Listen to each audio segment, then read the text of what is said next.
जय माताजी दोस्तों, स्वागत है। એટલા ગુંદા લીધેલા છે તો ગુંદાને આપણે આવી રીતે બે ભાગમાં કટ કરી લેવાના છે। બે ભાગમાં કટ કરી લેવાના છે અને અંદરથી ઠળિયો કાઢી લેવાનો છે। જે ગુંદાનો બી હોય તે કાઢી લેવાનું છે।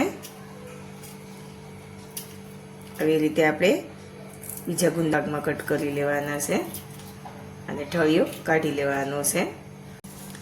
तो જોઈ શકો છો આપણે બધા ગુંદામાંથી ઠળિયા કાઢી લીધા છે અને ગુંદામાં મીઠું લેવાનું છે। અડધી ચમચી જેટલું આપણે મીઠું લઈશું અને આવી રીતે ઢાંકી ગયું છે।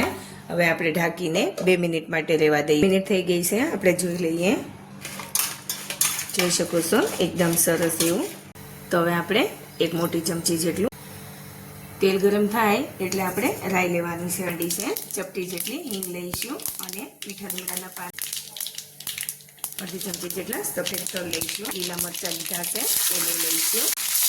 મીડિયમ તીખા જે મરચાં હોય અને હવે આપણે આ ગુંદા લઈ લઈશું। હલાવી લેવાનું છે બરાબર। આવી રીતે થવા દઈશું। અડધી ચમચી જેટલું લાલ મરચું પાવડર લેવાનું છે। અડધી ચમચી જેટલું ધાણા જીરું પાવડર લેવાનું છે અને એક ચપટી એવી હળદર લેવાની છે। બધું બરાબર મિક્સ કરી લઈશું। હવે આપણે ઢાંકીને હજી 1 મિનિટ માટે થવા દે જોઈ લઈએ। તો જોઈ શકો છો એકદમ સરસ એવા ગુંદા કૂક થઈ। આપણે કોથમીરના પાન મૂકી દઈશું અને બરાબર મિક્સ કરી લઈશું।